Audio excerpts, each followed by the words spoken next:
Welcome to the 67th episode of the Interview Series. The Interview Series is a production of One Week Critique, an Iowa-based arts and education nonprofit that offers educational resources and editorial support to students and teachers of the literary arts. You can learn more about us and our programs or support our work by visiting our website, oneweekcritique.com. I'm Matthew Schmidt, joined today by Ori Fienberg. Ori Fienberg is a Jewish XXY writer whose writing appears in Diagram, Essay Daily, Had, Heavy Feather Review, Mid-American Review, Plowshares, Rattle, Smartish Pace, and more. Ori's first full-length collection, Where Babies Come From, is available from Cornerstone Press. Berg by Berg by Berg, a collaboration with Zach Goldberg and Dan Rosenberg, is forthcoming in summer of 2025 from Ghost City Press. Prior chapbooks include Interim Assistant Dean of Having a Rich Inner Life, also on Ghost City in 2023, and Old Habits, New Markets, selected as the winner of Elsewhere Magazine's annual contest 2021. Welcome, Ori. Thank you, Matthew. I'm giddy to be here. Excellent. I'm glad to hear that. So today we're going to be looking at two poems, both from Where Babies Come From. It's Limey in the deficit, not the Limey, just Limey. Um, we talked a little bit over internet about how your early drafts are kind of like dashed ideas in small notebooks, and you collect these things in a poetry box. So my first question is, what makes you return to an idea or stub, as you call them? So, I think most of the time, if a stub's going to be a poem, it's a poem immediately. And that's when I have the most success with a prose poem, and I have the most success writing generally, right? Is you have an idea and you're like, oh my goodness, I'm going to write this out. I'm going to take this, it's taking me somewhere and I'm going. But sometimes you can't do that, and it just sort of flops around in your pocket for a while.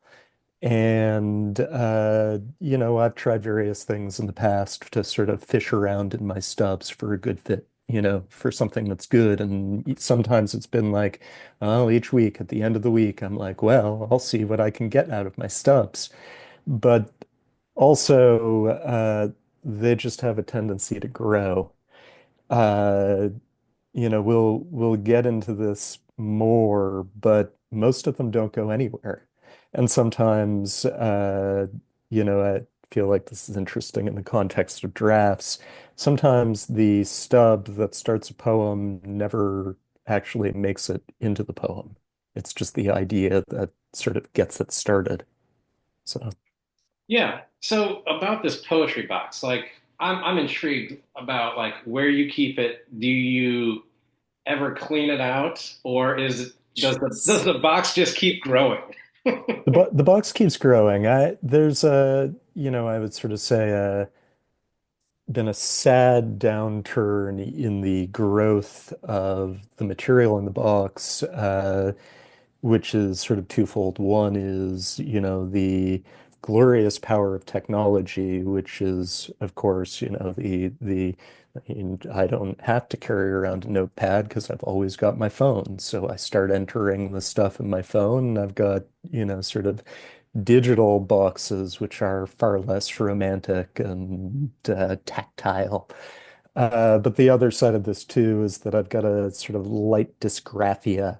So it's very hard for me to write. This is part of, I'd say, why the stubs grew so much initially was just I would have a good idea and then I just didn't have the time or the will to like get this little pencil here, but like I need to have like those big puffy like marshmallow gummy grippy things in order to make a pencil even remotely usable. So um, my partner Emily, she jokes that every time I write a letter, it's as though I'm writing that letter for the first time. Hmm. Uh, so sort of gives, I don't know, sort of probably Unabomber aesthetic to anything I write. And I sort of enjoy that a little, the sort of acemic nature that even the words take on because they're jagged or they're some days they're more jagged and some days they're more loopy. And I'm sure there's a science there. But truly, I didn't even have a box. I just had these notebooks everywhere. And at some point when we had moved and I had been sort of amassing them into a hoard.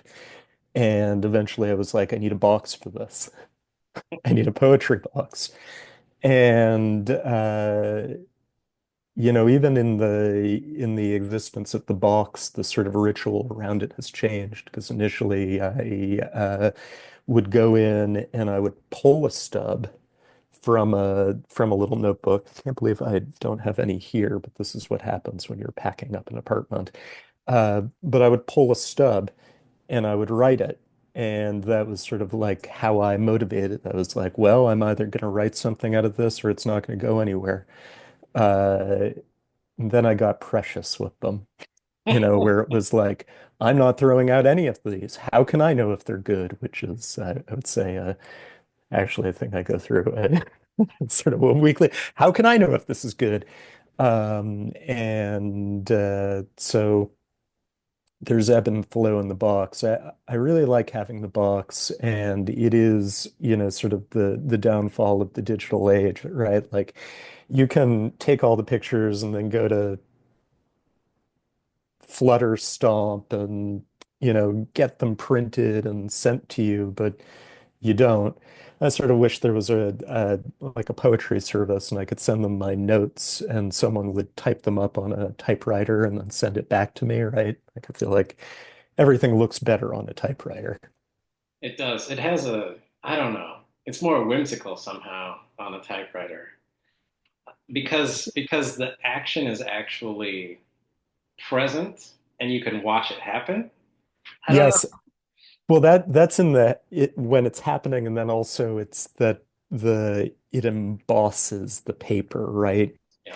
It puts its stamp on it, which is, so it feels good. It feels Yes. like you've made something happen. That's how I feel when I have a notepad and I whip it out and I write an idea in it, like I've made something happen. I don't feel that when I jot a note into a phone. Yeah.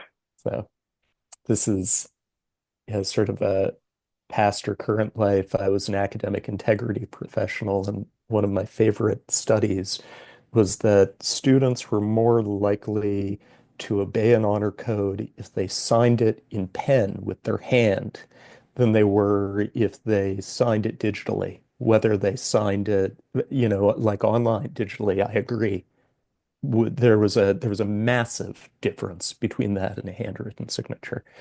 So, I think I'm doing good stuff still on the phone, but it doesn't hit the same, right? Yeah. Well, even like a digital signature, like either it's one of two things, it seems to me. It's always like you try to use the mouse pad, which doesn't look anything like you're writing, or they have like the whatever stock signature Yes. that just pops up when you type in your name. That basically puts hearts above the eyes for you, right? Like Exactly. it's yeah. It's like I didn't write that. That's not me. Yeah. All right, So yes, go go ahead, ahead. sir. No, I was just gonna agree. Okay, yeah. Well, let's look at some of your handwriting here. That's always a good place to start. So, this is actually the early draft of Limey. If you would read it for us, that would be excellent. When our son becomes a red dwarf, he'll annihilate the planet. But then, isn't that what all parents dream for their children? What all Excellent. parents dream for their children? I don't even know if the syntax is there. It's a draft, though. It doesn't have to be. Yes. So, clearly, even in this little stub, humor and surrealism are very apparent. And I think of that a lot throughout, especially this book. Um, what do you think is gained and lost by writing this way as opposed to, say, rationalism? I don't know that there's another way. You're saying there's another way? Supposedly there is. I have heard this and maybe have read a book or two like that. I I'll sort of come back to this, but and in some ways it's very obvious, but I was really ruined by a copy of Russell Edson's The Tunnel that was put out by, I think, Field Press out of Oberlin College in the mid 90s. And I I could not imagine that that was what a poem could be. But then it seems so obvious that that's the only thing that a poem could be worth being is absurd. That uh, you know in a it's trite, but that there is a sort of attempt to grab onto a childlike state and to come up with alternate explanations for how the world works. Even in some respects, that the explanations that we have for how the world works are bad. They're not satisfying explanations, and and they don't always even explain things. Uh, so in some respects, it's better to look for another way of presenting things or understanding. Um, my wife calls this poets explain science. And to just constantly, and I'm sure this is sort of how it is for maybe all writers and relationships, even friendships. And someone will be like, "Why don't you write a poem about that?" Uh, Yeah. it's like, Oh why yeah. don't you? And I've heard too, like it doesn't matter the genre. Like my short story friends, their father's always like, "That would be a good story." So, whatever genre you happen to be writing in, right? So, that's where I'm trying to grab onto the moment where the good poem would be. Yeah. That's out there. Have you written specific poems for people or for events or situations? I've written poems inspired by events and situations, and this is sort of I think, a curious draft thing, and maybe it's talked about in all the episodes or always, but the drafting process that goes on through submission, which is, I would say, blind in most cases, right? You submit a batch of poems, and maybe you get a response from a decent place, and they say, "We really liked these." You submitted 5 poems. One of them was the poem that you thought was the really good poem. You led with that one.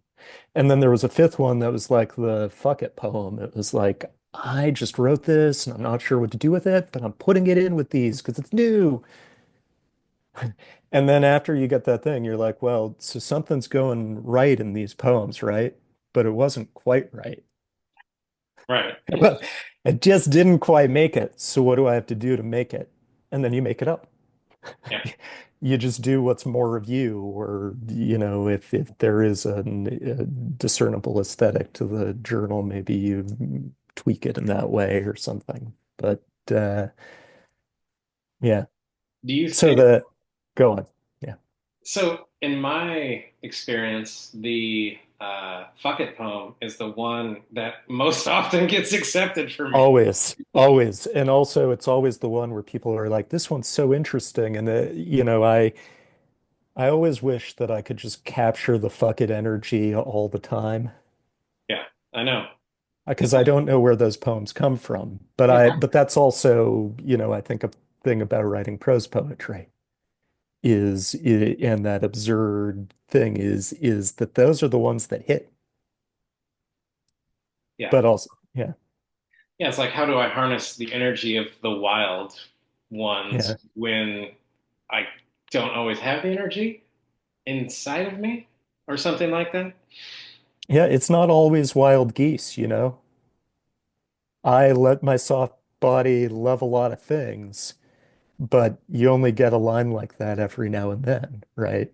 Yep. So, but I also I think about that poem a lot because the part that everyone quotes is in the middle of the poem, and part of what that says to me is she didn't even know that that was the best part of that poem. She thought it was going to be the part about crawling around in the wilderness. That's what she thought was the banger part of that poem, but everyone loved the soft body. So maybe she knew. I mean, should probably give Mary Oliver more credit there, right? But that's part of how I read that poem, is that that was just a little throwaway, but that's the part everyone loves. So Well, do I'd you pay good money to see a first draft of that poem. do you always know what your banger line is? I think I do. No, Okay. Oh, I think I know when I've got a banger line. And that's, those are the stubs that get written to some yeah. extent. Not always. Sometimes there's a stub and then the banger line comes later. I'm sort of just teasing the Yeah. the little bit in my head and I haven't figured out what I want to say. I just know there's something there. It's like a little nut to crack. Yeah, one thing I find interesting is like I'll write a draft and like be like, yeah, that was terrible. And then like put it away and it's years go by and like I'm looking for inspiration or I'm like in a rut with writing and so I'll like dip into some old stuff. I'll be like, this is actually really pretty good. Why did I think this was so bad at the time? And then bring that one out and rework it and like it is good. And it's like Yeah, always a shock to me that something like that I just can't tell the first time.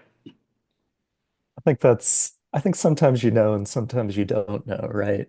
Like that's sometimes you know you've got a good one. Sometimes you're like, this is just the thing I had to get out. Yeah. Is it a good thing? Had to get it out. Yeah. Uh, Yes. there's probably some darker or just pure place where the one you're not sure about but had to get out comes from. Yeah. Well, I mean, that's the whole, it's like the whole basis behind writing in a sense, to get your thought on the page, right? You're, No, I think it's more primal than that. I sort of always bemoaned writers of the good poop. Yeah, that there just aren't enough of them, right? Like that this is a critical part of life. They're sexy poets. There are poets who fuck. We know that. But poets who poop, and there are definitely some poets who poop. Bob Hickok, poet who poops. He's written about it. But I like you that's where I feel a poem should come from, is the gut. yeah. Albert Goldbarth, I don't know.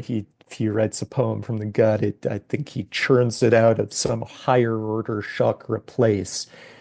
For me, it's from the gut. So, Russell Edson from the gut, what's his, how do you explain, like his poems often follow a similar structure, I feel, Yes. right? Like it's like you know what the poem's going to be, like how it's going to be set up. Hmm. And yet he's still able to like put in lines where you're like, what? Where did that come from? Because it doesn't always follow with like the logic. I mean, I think about this a lot. Of course, some of that is just formal form, like there is a structure, and I think about it. It's the Robert Frost chestnut.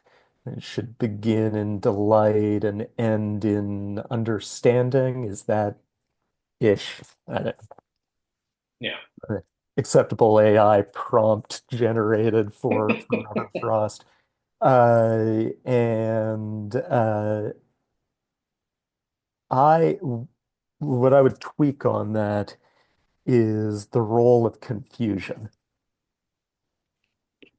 I'm not actually, delight is cool and all, but I also want people a little on their toes.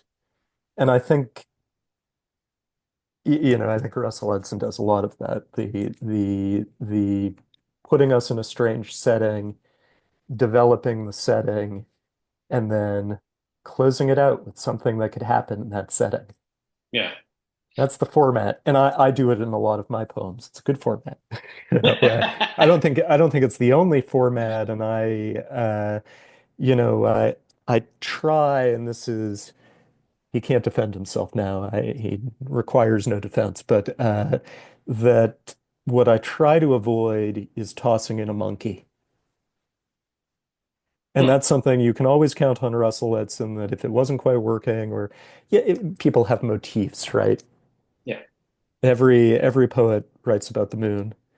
We've got a serious moon obsession, but other poets have their recurring motifs. One of Russell Edson's recurring motifs was monkeys, Yes, indeed. right? Hmm.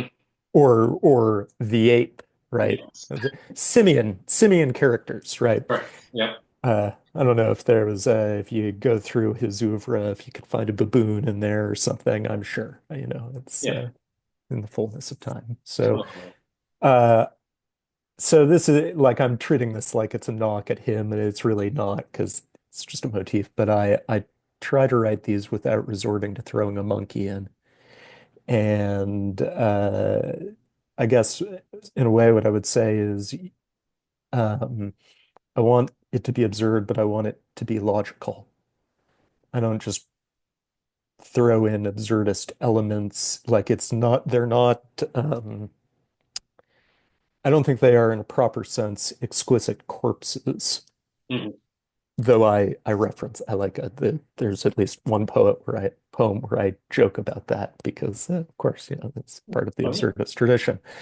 Uh, but I want it to cohere more. I don't want it to just be broken telephone of the strangeness of me. Hopefully, Yeah. No, that makes sense. Totally makes sense.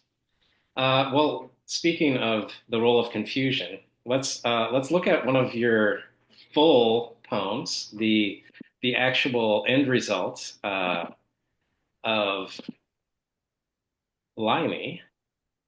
And if you would read that, please, sir.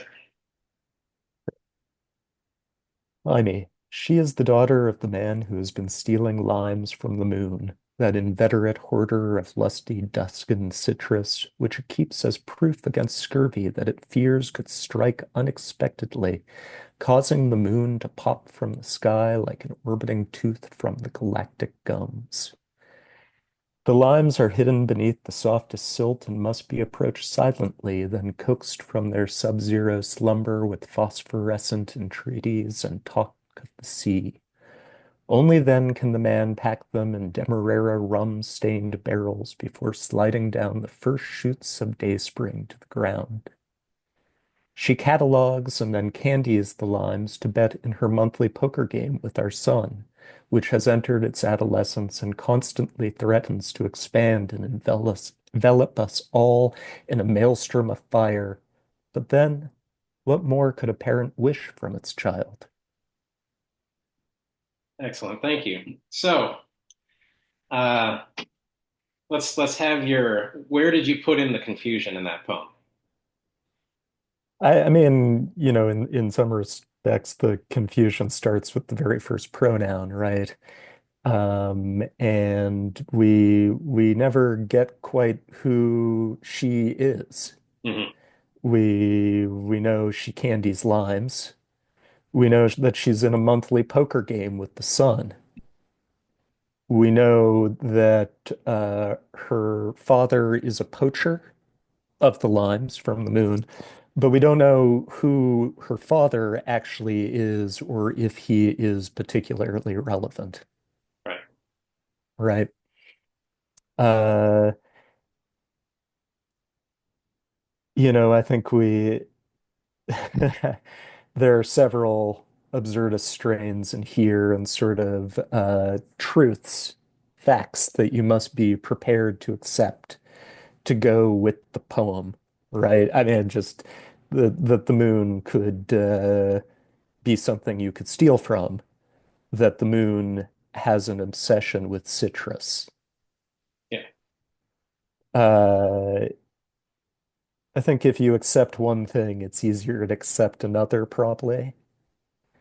And some of the game is just to play it out, to say, here's one thing that could happen, here's another thing that could happen, and to sort of expand on them, to give, in the sort of center stanza, I suppose, to tell us more about the characters by describing the world that they are in, which is also strange.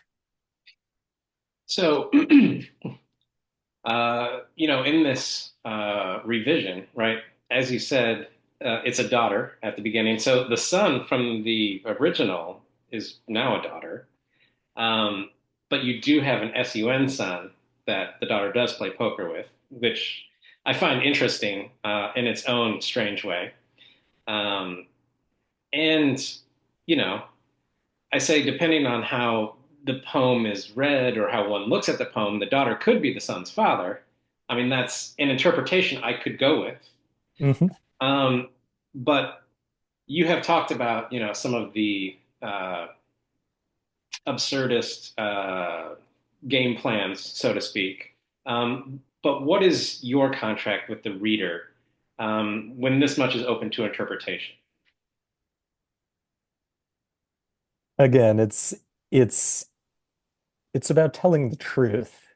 I want you to feel like I've made a handshake with you.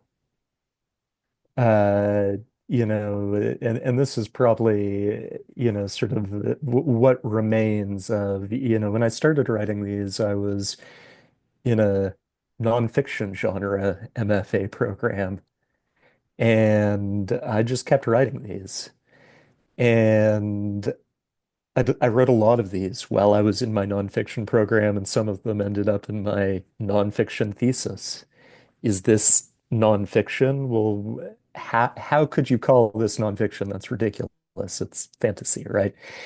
Uh, no, I think sure, that's ridiculous. All sorts of crazy things go into theses, right? But leaving that aside, I think it's the handshake, and it's about how we tell the truth in a poem and what the truth means in a poem. And I guess in a way, I want there to be confusion, but I want you to be comfortable in it. Yeah. And that's part of why I have the not very good, no monkeys rule, which isn't really a rule. There are no rules in poetry, right? Uh, but I don't want to throw something random in that you're going to say, well, this doesn't fit. I want it to feel like it is a weird but natural extension of the thing that comes before it. Uh, and I don't know that that's always successful. Uh, but but that's the goal, and that's in some respects, I think the challenge for me in a prose poem is to take you someplace strange, but make you feel like you're comfortable there. Yeah. Well, I mean, on its face, prose, I think, tends to make more people more comfortable than lines that have breaks. Uh, Yes. because you can read a sentence and you're like, well, this is a sentence. Of course, we can talk about what a sentence is ad nauseum, and that doesn't mean in poetry it's always a sentence, even in prose poetry. Uh, Hmm. but that said, I would say, like, I think there's a strain of sweetness through the poems in this collection, but also biting criticism. And like, I know what you mean when you say, you're not trying to throw in something that has no relevance to the poem, because these are all truth tellings of a sort, at least from one perspective. And how we get there is confusing. I mean, like, the truth is never really. like, yes, this is the truth and this is the only truth, and everybody agrees on that. That's just not how it is. Um, but it's confusing, and I think that is one of the things that absurdist work does well is that it asks the question, well, what is actually absurd? Is it how we do things in society, or is it this version of things that could be? Can I jump in and just read a Russell Edson poem real quick? Of course. Okay. This is the poem Antimatter. On the other side of the mirror, there is an inverse world, where the insane go sane, where bones climb out of the earth and recede to the first slime of love. And in the evening, the sun is just rising. Lovers cry because they are a day younger, and soon childhood robs them of their pleasure. In such a world, there is much sadness, which, of course, is joy.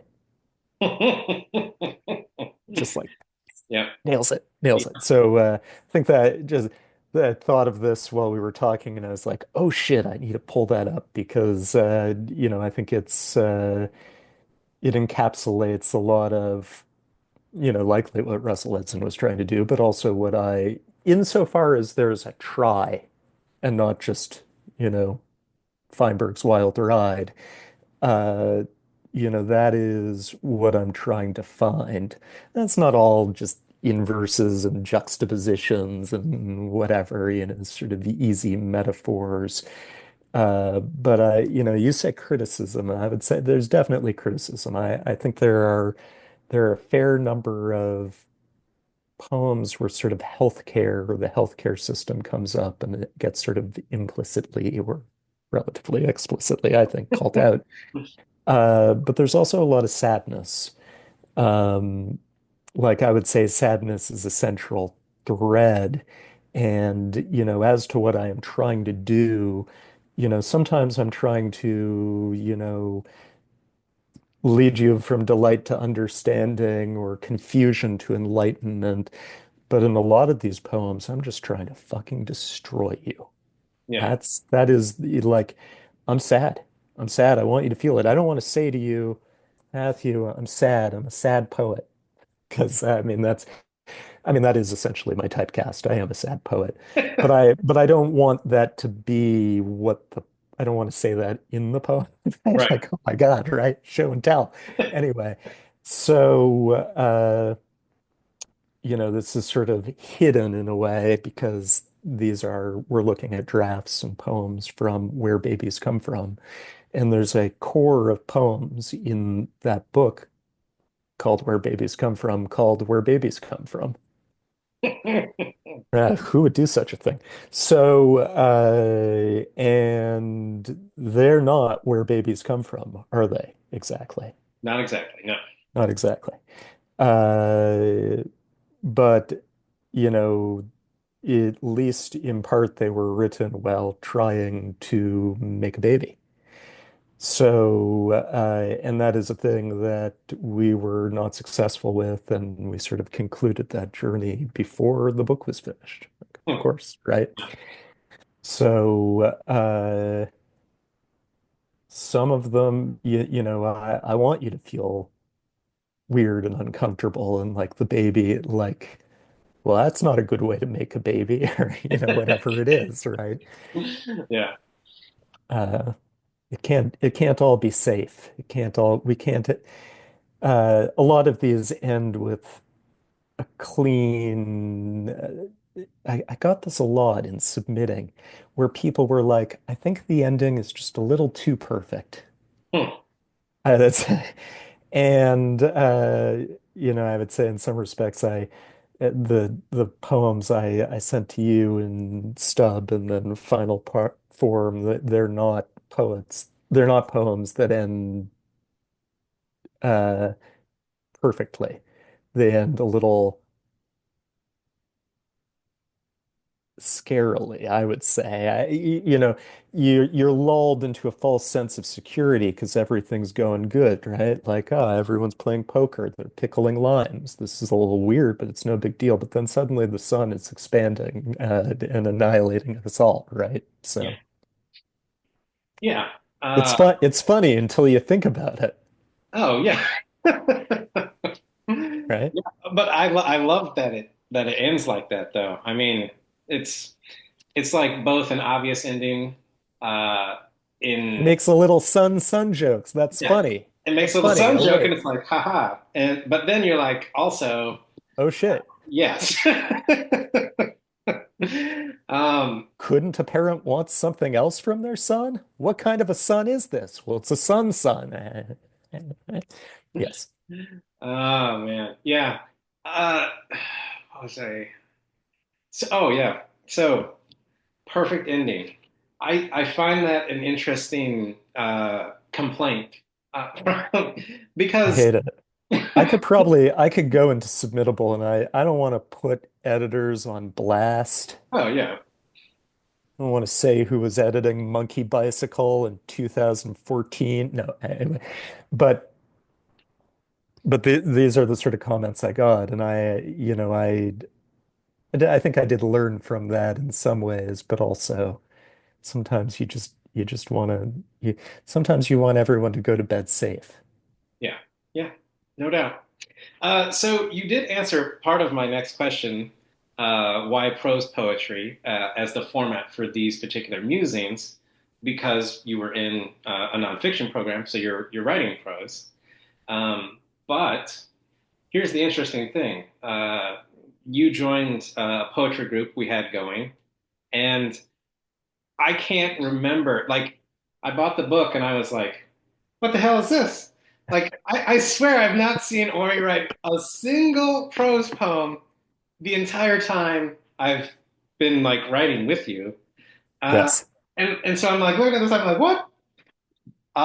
So yeah, talk to me about this. Yeah, sure. No, that's I love it, and I love you brought that up. You're like sort of where we're talking. You're like a legend to me because I just saw your poems every day for like 3 years straight, and like you know, I don't know if we're allowed to talk about your alter ego. We can put that to the side, but uh, I there were small only expectations for this group, and I quickly sort of pegged them to be don't miss more than a couple days together at once. And I think for the first couple of years, I was every day, but then I was like every 2 days on, 1 day off, and then I was every other day. And I think at that point, the sort of collective will had sort of slid away. But no, I was sort of coming to the end of the poems and where babies come from at that point, and I knew like it was done. Like I knew I had completed effectively whatever it was I wanted or was going to do. That like no one, I didn't do an MFA in poetry. I didn't do a PhD in poetry. No one ever told me when a poetry collection is done, but I was like, this is done effectively. And at that point, I decided like, well, I've been writing, like not all the prose poems I wrote made it into the book. And of course, you just keep going and going and going. But like that's pretty much all I did. And I sort of made a pact with myself and I was like, I can do anything, I can explore the whole world of poetry, but I'm not writing any more prose poems. So you caught me at exactly that point, the point at which I was like, no more. I think I still wrote maybe three or four. Like every time I wrote one, like I'd say I felt like this sort of illicit rush. Like it felt really good to return to it, but then I also felt a little dirty because I was like, no, I'm not doing this anymore. So you didn't know all this was happening. You just got to block a text in your email. But uh, Yeah, yeah. yeah, Why prose poetry? yes. Prose poetry is good because it's a good way to deliver the medicine. And then we talked about this earlier, but it's that you people come to a block of prose differently from the way they come to a poem. You see some jagged shit with line breaks, you're like, strap in, it's poem time. Gotta be ready. There's gonna be trauma, but also a sonnet crown? Yeah.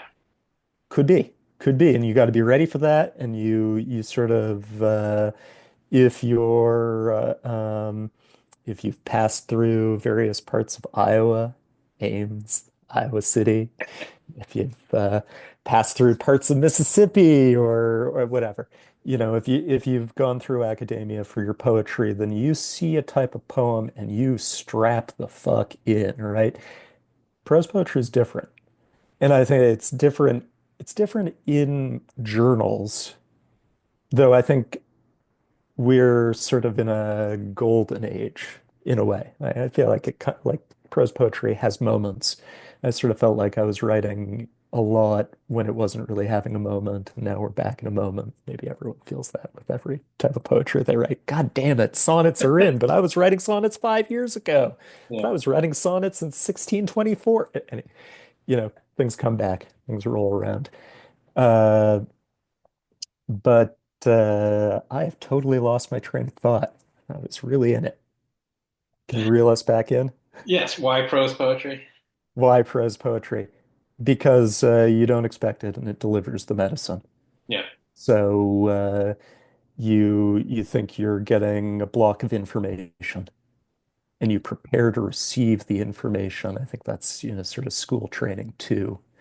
Uh, so I want to give you that block of information. I just don't want it to be information you have ever heard before. Yes. Well, let's get some more medicine in us, as it were. Uh, I'm going to ask you to read the first and final draft of this last poem, "The Deficit." Coffee shops, rent beds, and sell catnaps. All right. Shall we just jump straight from there? Yep. Okay. The deficit. As the sun rises, baristas brew our daily nostrums. Espresso mixed with espresso made near solid with sugar, shot after shot to reduce the size of the dark bags beneath commuters' eyes. And as the sun beats down overhead, petered out prophets chant bedtime stories in front of mattress discount stores. In the evening, deputized bedtime enforcers gently storm homes, issuing citations for end-table clutter and unmade beds. The last time we paid down the national sleep debt was during the presidency of Calvin Coolidge, a quieter time when silver certificates were issued alongside sleep certificates, redeemable through any county treasurer for several hours of pure, unadulterated shut-eye. Of course, this was before the national sleep standard was eliminated to make way for the privatized sleep industry. Now we grind woozy lavender powders mixed with melatonin and chamomile and whiskey as we count sheep, then down from 100 as the deficit steadily increases. The Fed raises rates on pillow plumping. The House expands tax cuts for nap rooms, while the Senate debates a sleep trade agreement with our more well-rested allies. Meanwhile, among financial and dream analysts, rumors spread of children plucked from orphanages and put to work in massive sleep mills, where they must play to the point of exhaustion each day so they can fulfill their nightly sleep quota. Excellent. So I'm going to put you on the spot here. What's the banger line in here? Wait, say again? What's the banger line in here? These, it's all banger lines in here. This is you want me to pat myself on my own back? Why not? No, I like a lot of things going on in here. And if you go back, obviously, to the stub, what do you get? You've got the coffee. Coffee becomes espresso, and there are any beds in here? I guess, yeah, unmade beds. There we go. There are beds and cat naps. I don't think cat naps, the sort of phrase cat naps, right?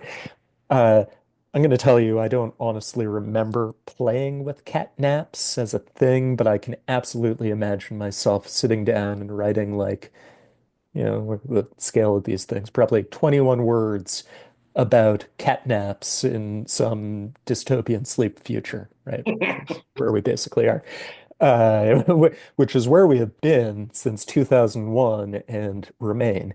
So I like, I think there are. for someone who knows my poetry, you've seen a lot of my poetry, and I think there are sort of certain things you can see that slide from the prose poetry that are just things I like. Right. And I like alliteration. Can't help it. Really like it. Dig the way it feels coming out of my mouth. Like how it slithers around in my head. Like reading it. I'm into it. Petered out prophets. Hey, you know, uh, yeah, I think alliteration is like anything else. You want it to do the fun thing, but you also want it to work. If it, you don't want it to spin out of control. Obviously, it's not doing that there. I think I have other poems where it does sort of spin out of control, like the alliteration takes over the thing, and suddenly it's doing its own poem that I didn't intend to write. And sometimes that's the poem that gets accepted, right? Yep. So who Exactly. knows? Uh, but uh, here. I think the first line that existed was, and this is like including the clauses. Of course, this was before the National Sleep Standard was eliminated to make way for the privatized sleep industry. Hmm. That's the complete thought that the rest of the poem is springing from in either direction. Um, but this I like because uh, it does a lot of the sort of good writing things that you learn in high school and early college. And I didn't write it then. I wrote it later, for better or for worse. But I like giving you a lot of scenes and pulling them one after another. And this is sort of this is the truth, the handshake and the hard sell of the truth that I'm just going to lay down these facts about how we live and what you're seeing in the world around you. And again, my hope is always that you're feeling a little confused, but then you're like, oh, I get this. And I think maybe in some respects this one's easier to get because it is it's a urban fantasy poem as opposed to a straight fantasy poem in a way, right? Because it's Yeah. it's happening on your drive to work as opposed to happening on the moon Right. or at a poker table that the moon somehow fits at, whatever, right? Uh, I go on. So here's the interest. I was just going to see if what your favorite banger line from this was the same as my favorite banger line from this is. So it was like a type of experiment. Um, my favorite line is the Fed raises rates on pillow plumping. Now, the reason that's my favorite line is because it's, first of all, it's so ridiculous. Second of all, it surmises that we need our pillows plumped, but also that everyone is plumping their pillows. Ever and, too and much. It needs to yeah, be controlled, right. regulated. And it also surmises that there is an industry of pillow plumpers that is their job and their sole job, and they get paid to do it. That's why I like that line so What I also like to imagine, and I've got another poem sort of vaguely about this, but that there are lobbyists, much. that there are endless lobbyists involved in this, right? So they've got a poem which is the poetry lobby, right? Mhm. I don't know exactly where it is, but so I have a cousin. It's very unlikely that he will be watching this. He was, I believe, last year's lobbyist of the year, given by whatever organization would possibly give out such an award.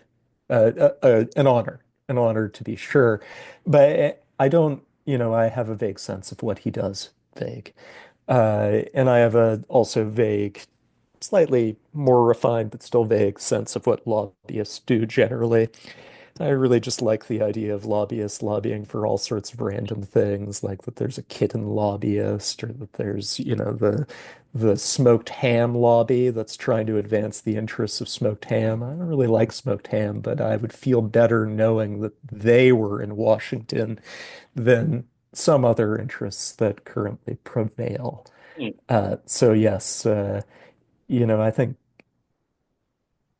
there's a lot of dystopian things in here in this poem in particular. I mean, to me, sort of the banger line really is the last line, the sort of the last conceit, which is, where I am trying to leave you devastated.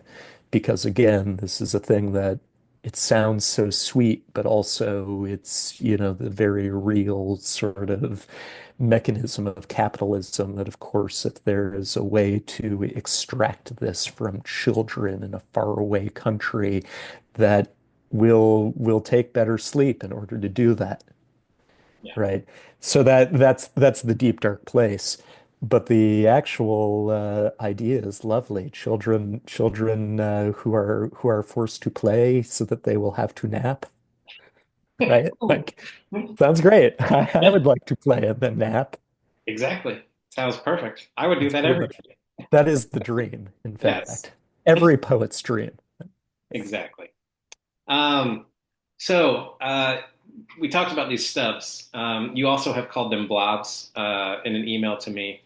Um, and you feel like you moved from little blob to big blob as part of the revision process for this collection. How do you decide when a big blob is finished?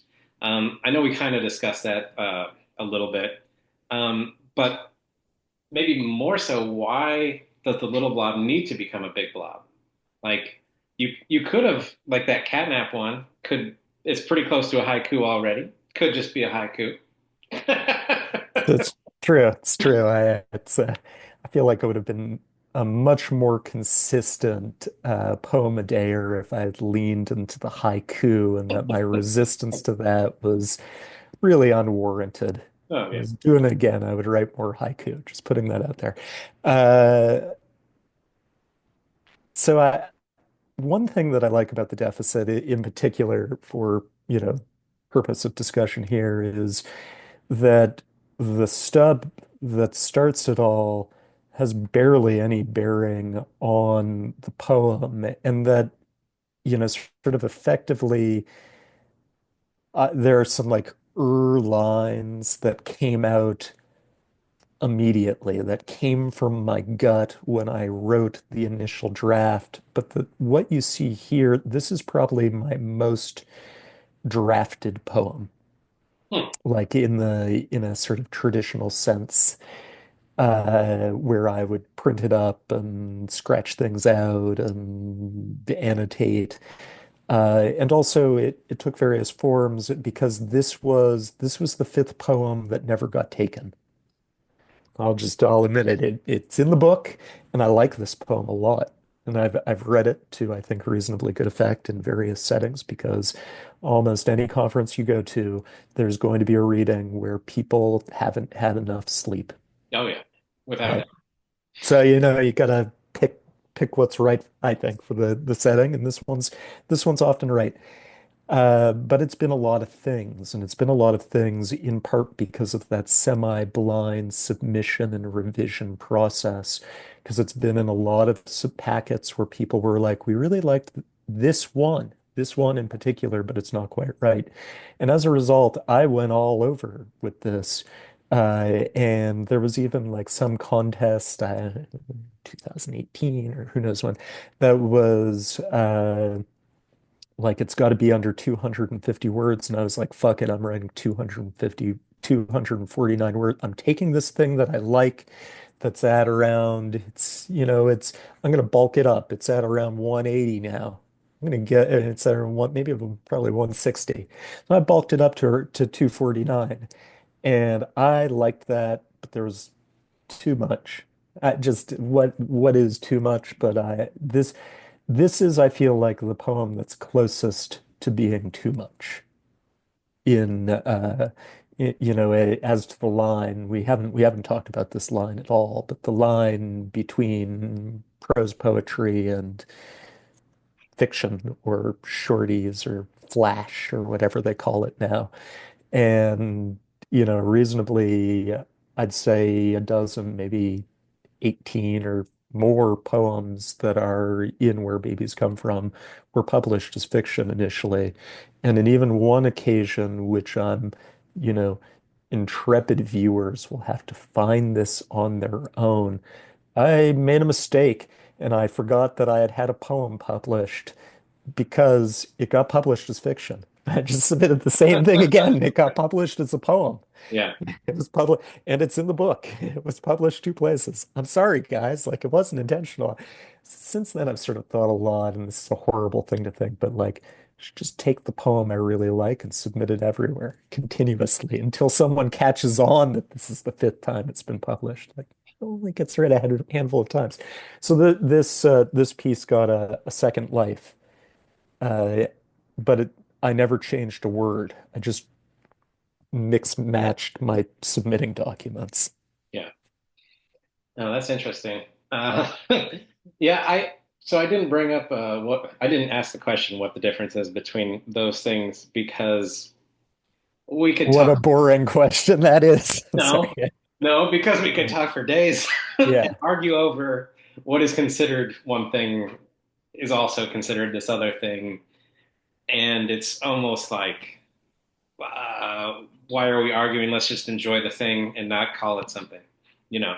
It's prose poetry because I consider myself a poet and it doesn't have line breaks, and that's like what it is right now to me.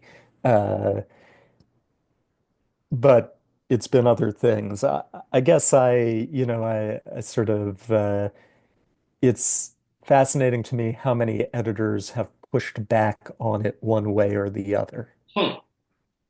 have said, I don't think this is a poem. Yeah. I like how there's not all journals do this, but like they kind of say, we want your best writing, but it must be in one of these like three or four boxes. And even when the magazines are like, we like hybrid work, we like whatever however they say it. You can send in the weird thing, and they're like, I don't know what to do with this. Yes, yes. This is, it's the next frontier, except for, could go to San Francisco where it's always been the thing, but I feel like this is where I want to go next, is I want to cut the meaning out of my poems altogether. That I started in prose poems, which have these sort of narrative structures that are sort of relied on, and then went into line breaks, non-prose poetry, or whatever that means. And what I want to get to next is just barking or uh, comedy, ideally. Yeah, And if we all want to make that shift if we can. yeah, yeah, of course. Stand-up comedian, high on the list of things I want to do and get paid to do it. I mean, it's the getting paid, but like, what, you're gonna get paid to be a poet instead? Yeah, exactly. I've I'm getting $100 at the start of July. Actually, it's probably gonna be at the start because that's 30 days after play. $100, and I'm so thrilled. It's gonna go to Brahms four times.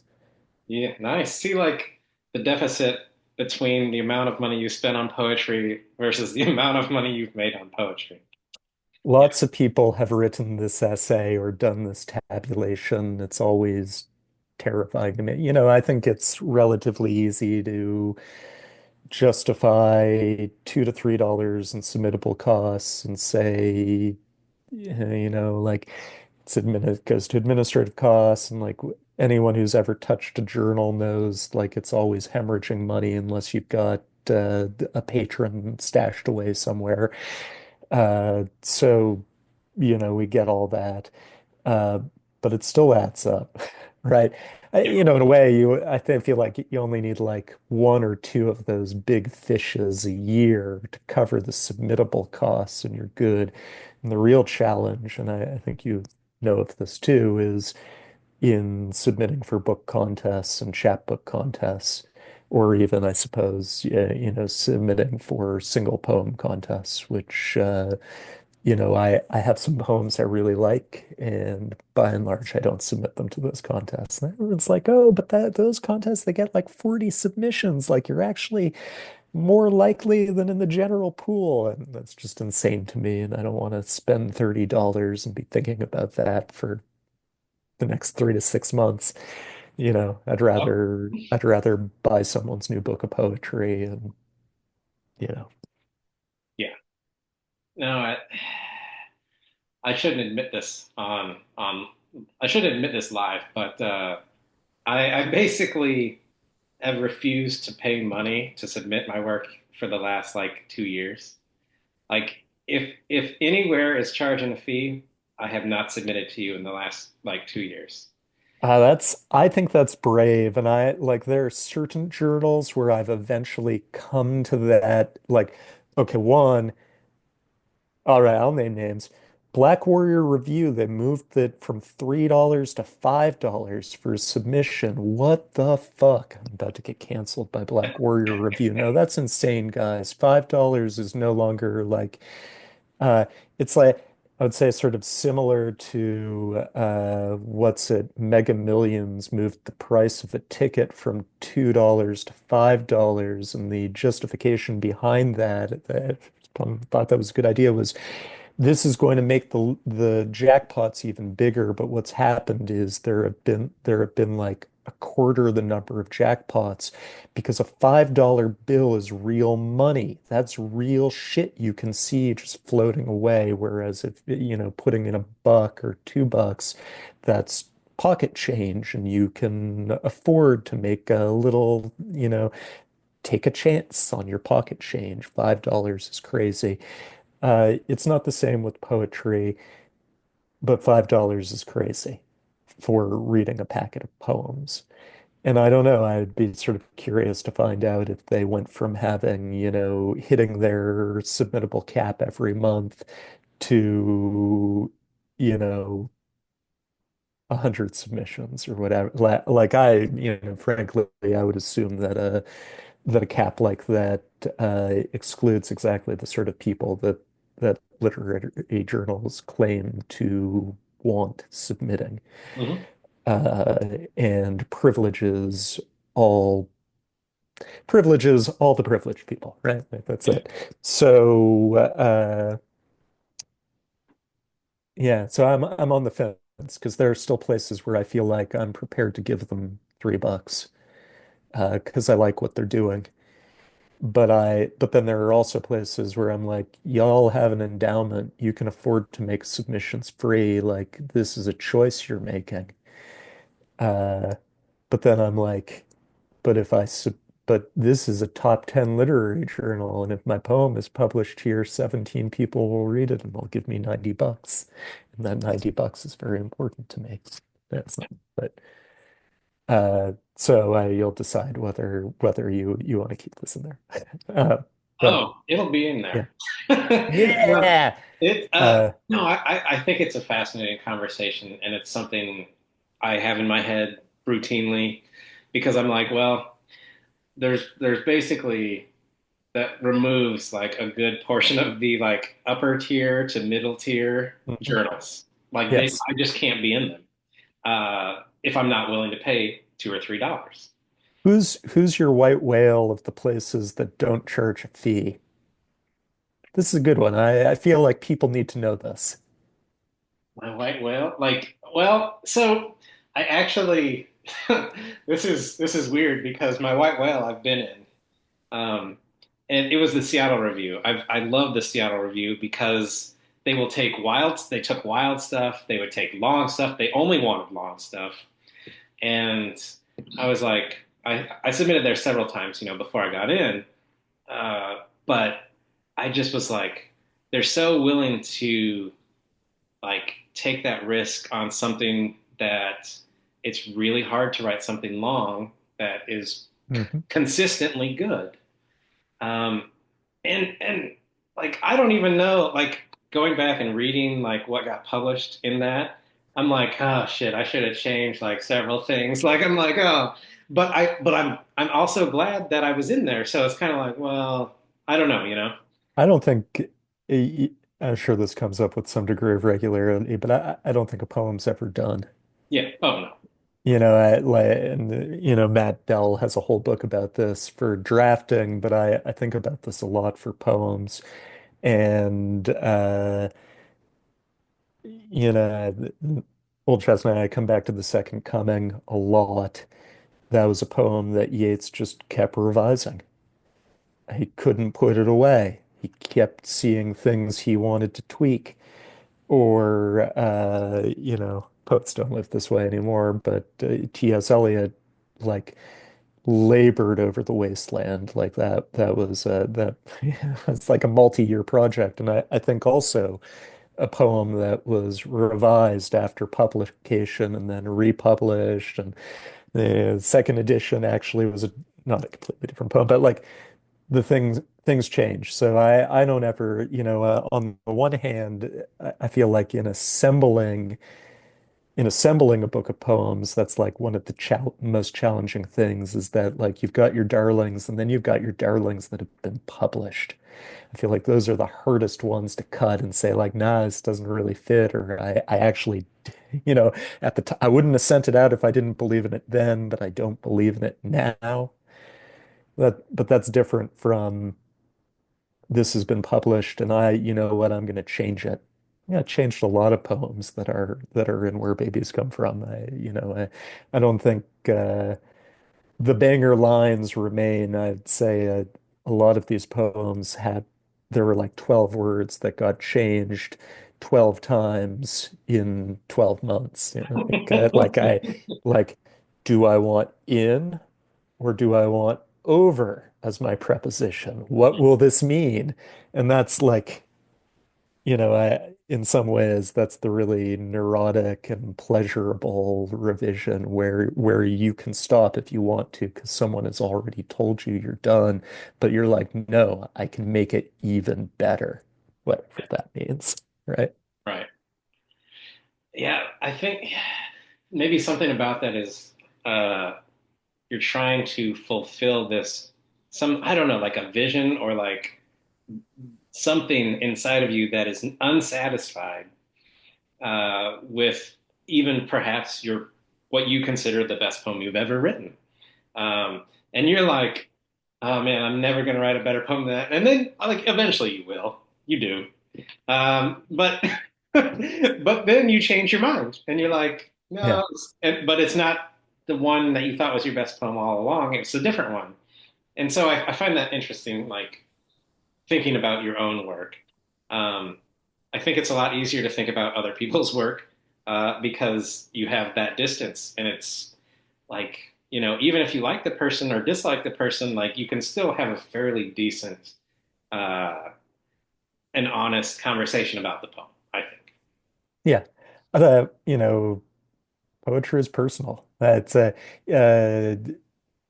Anyone reading it gets to make their own interpretations, and that's part of the fun. But constantly running into people who think a poem means one thing, and I'm like, no, that doesn't mean that. That's not it. Uh, because it in fact means something very specific and personal to me. Like where did that line come from? I came because I was in the backyard and I saw a particular thing, right? Yeah. Uh, and but once you release the poem to the public, it becomes something else. So, which is the magic of art, I suppose. So for my last question, I kind of wrote out a long thing. I'm going to kind of skip some of it because we've discussed some of these things. Um, but like when I first read The Deficit, I'm like, money equals sleep, right? Like just in my head, like immediately. Even though that's not exactly the case anyway. But it's just the setup. It's Mhm. just like that's the easiest thing for me to first strike on. But my real question here is, what are the parameters of imagination that you work within? And, what is too much imagination? We kind of hit on this a little bit with the monkey or the simians. But like, where do you like draw yourself in? And you're like, no, this is too much. Where's that line? Uh, my dad had a thing he would told me when I was learning how to write thesis statements. Drag us way back. Uh, Probably not that far back because we've talked comp since then, right? So, learning how to write thesis statements, and what he said was, it takes three trees to make a row. Hmm. That was how he wanted me to remember a thesis. So, hey, you write a thesis, you're stating your premise, and then you're providing three pieces of evidence, right? And if you look at the poems in the book, you'll see, and this is intentional insofar as anything is, I think 95% of them are three-part. And so there's a beginning, there's a middle, and an end. It isn't always narratively structured that way. Uh, but each of those is my tree. I'm giving you three trees, and in each of the stanzas, I'm telling you a little bit about the trees, or more that's reasonable about those trees. So this has been sort of stuck with me. It's like one of my lines. So good for you, Dad. Full points there. But I was like, well, where does this come from? It's not that I don't believe my dad couldn't have come up with this on his own. He could have, but I was pretty sure, like I'd heard it some other places. I thought, well, where does this come from? And there's a guy, there was a guy. Once upon a time, there was a guy. There comes a guy. Eugene Manlove Rhodes. Manlove is a really good middle name. Just Yes, it is. putting that out there for anyone considering middle names. And he's a writer who was inducted into the National Cowboy and Western Heritage Hall of Fame and Oh. Museum. So he's a writer who's a cowboy. And this is what he said was, it takes at least three trees to make a row, and it needs at least three facts to make a truth. I never heard that last part, that clause. Hmm. It needs at least three facts to make a truth. So, but I think that's an appropriate thing to think about, that it's about fleshing out a blobby environment, right? Right. It's you sort of start with the DNA of the poem, and everything should follow from that DNA. And if it's successful, you you've made an incredible animal, and if it's not, then you've got a weird chimera thing that's poem number four usually. No, but so you're trying to make the pieces fit and make sure you have enough pieces. I think there are one or two short prose poems in there, and and that means that they're 88 words instead of 130 words. And I would say on a couple of those I struggled because I really liked the DNA, but I couldn't plant enough trees. Uh, a couple of those still made it in they say to kill your darlings, but no one can actually do it. So Yeah. it's just which darlings. Uh, and those are, frankly, the shorter ones. So if you're going and you're sifting it out, the shortest ones are the ones where I have the most work in making those trees grow. I don't know why. The DNA seemed good, right? Yeah. Well, I feel like I know exactly what you mean. I have certain trees that have been laying around forever, and I keep trying to fit them into stuff, and they never work. And I guess my interpretation is, and this could be completely wrong, but I've kind of settled on like I can't get back to the exact mindset I was in when I planted the tree. I just can't do it. Yes. It's Well, it's this is the danger with stubs. This is the danger with stubs, and this is frankly what sort of poem a day taught me, is you've got to grab it when you have it. I've gone through periods where I've written a lot, and I've gone through periods where I haven't written anything for years. And the surest way to get going again is to grab it when you have it. yeah, That's the whole trick. And you get tired out and you can't hold on to it anymore. And you let it go, and that's fine. I think that's a better way to handle it than just stacking up your cords of wood because that's reporter researched essay territory. Like poets, they're making their prose in different ways. They're getting their landscaping differently. Uh, Though I think this is probably true with every writer. Every writer wants to be the type of writer they're not, right? In a way. So like, yeah, I got like everything's packed, but this isn't packed yet because you know, I dream of a certain density. Uh, and like for me, 3 trees is good. I've made the row. Sometimes I put 6 trees in the row. If I get to 7 trees, I'm like, this is too many trees. Let's pare this back a little. But writers I love are like, here's 65 trees. Deal with it. yeah. Yeah, they all fit. You're gonna have to study them real close to get it though. Oh, I love it because what I was thinking when you said you have these cords of wood that you're holding on to, I was like, and it's also a fire hazard. That's true too. It's it never works. For me, I know some people like they're very good at stitching drafts together, pulling lines from different things, and I guess, maybe this is also a sort of the narrative underpinnings of my academic training, uh, is that I want there to be a narrative, you know, that's deeply important. So even when it's weird. Yeah, I totally. want I want the trees to make sense. I don't want to pull the trees out and make a Franken tree, Franken garden.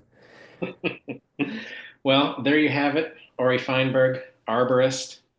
Oh, Ori, thank you for That's joining the me today. dream. Cities are always hiring arborists. If Yeah. there are any students in an MFA program or a BFA watching this, go into arbory. Poetry makes a good concentration. Excellent. Thanks so much for being with me. Go out and pick up Where Babies Come From. And thanks again, Ori. Thanks so much, Matthew.